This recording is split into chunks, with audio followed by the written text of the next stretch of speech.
So today I'm going to be talking about the flurp scratch, otherwise known as a crescent flare.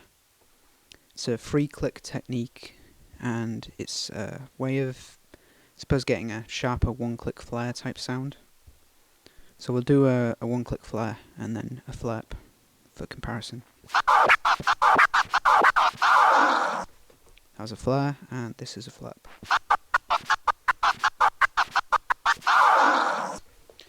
So you might notice that there's 4 sounds in the flare and there's 4 sounds in the flurp, but the flurp's slightly kind of sharper because of one extra click that lands just on the record change, so you don't hear the record change movement, that wavy kind of movement in a flurp. So.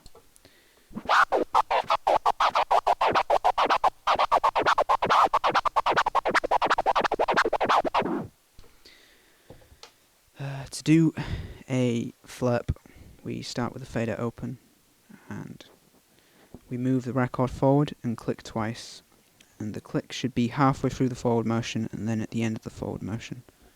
So it sounds like this.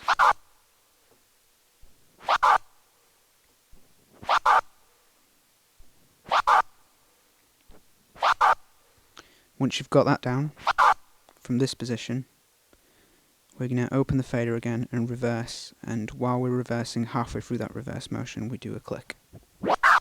Yep. Yeah.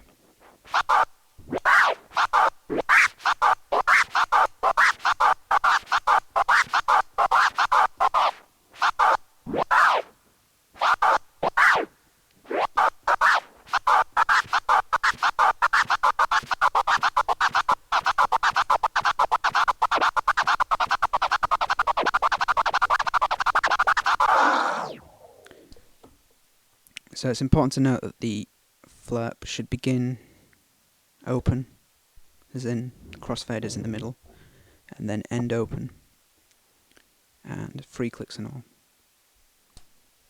The notation will probably describe it better. Yeah, I'm going to describe another flurp variation now. It's a phased flurp that I call anyway.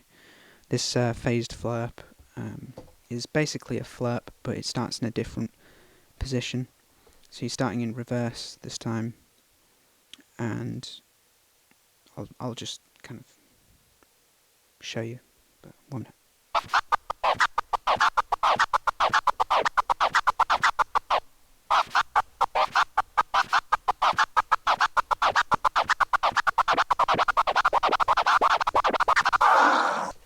Let's compare that to the flurp, which sounds like this. Phased flurp. So yeah, they kind of sound very much similar when they're played consecutively at fast speeds, because yeah, a phased flurp is the same thing as a flurp but starting in a different position. So to do a phased flurp, you start with the record slightly forward, and you, instead of being an open fader, it's a closed fader scratch start. So fader closed, record forward, you open the fader and reverse the record, and then you do a forward motion with 2 clicks, one halfway through the forward motion, one at the end. So let's start that again. Reverse, then forward, 2 clicks.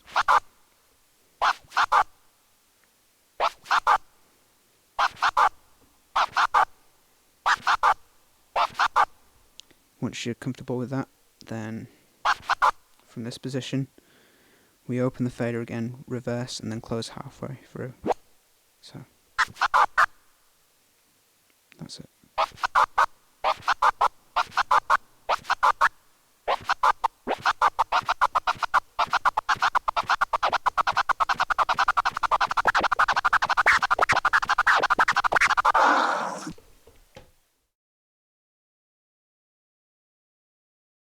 So the next flurp variation is a reverse flurp. Now, I'm only really showing you these 3 variations because I think it's a good idea to get scratches down in, you know, forward, reverse, just like kind of any direction you can think of.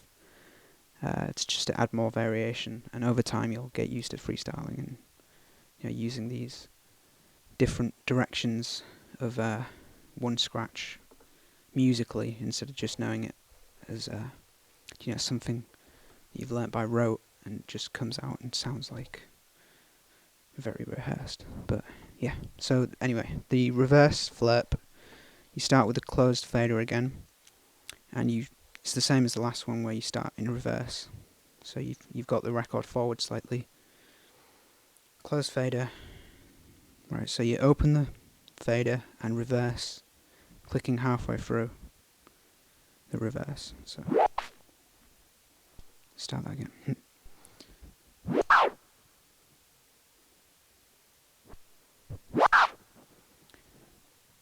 Then you do a forward motion with 2 clicks.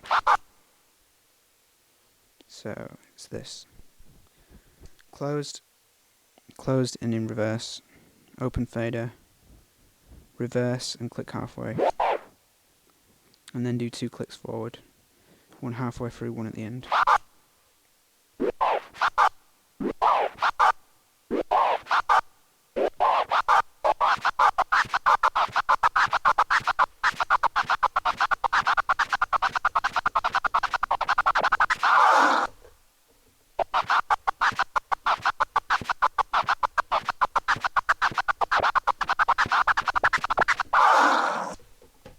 So these are the 3 basic flurp directions.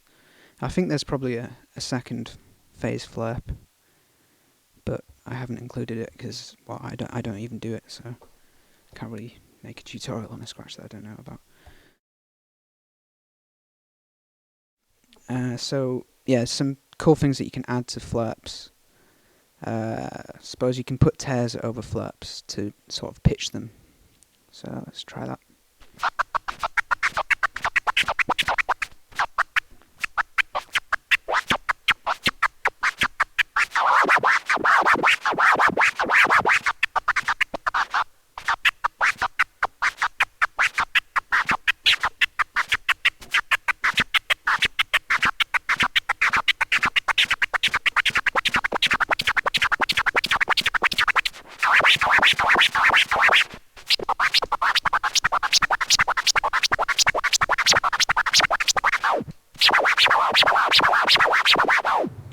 So that was just a normal forward direction flurp with at first a clover tear, then a forward tear, then a reverse tear over them. What else can you do?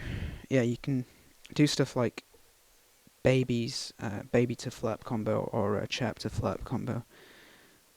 You know, yeah, like if you think of D Styles' combo, the chirp flare.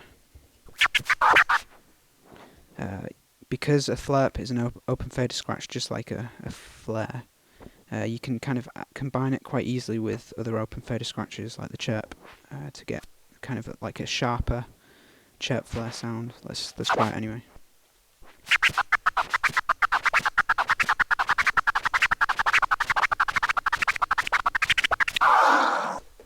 So it's kind of like just a really kind of nice sharper chirp flare sound. Let's compare it to a normal chirp flare.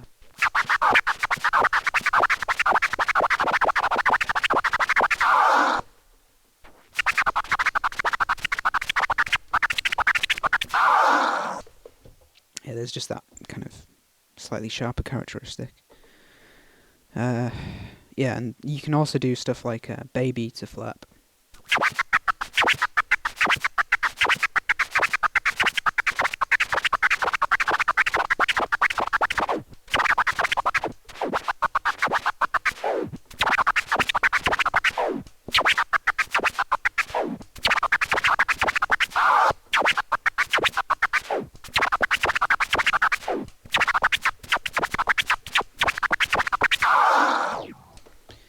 Yeah, one of the advantages of a baby to a flurp scratch is that because you're not doing a click when you do the baby, you know, like with a chirp you do a click and then 3 clicks after. but because you're not clicking on the first part, you can kind of ready yourself for those quick free clicks, and you kind of, you can get really fast speeds with it, or deceptively fast speeds from just free clicks.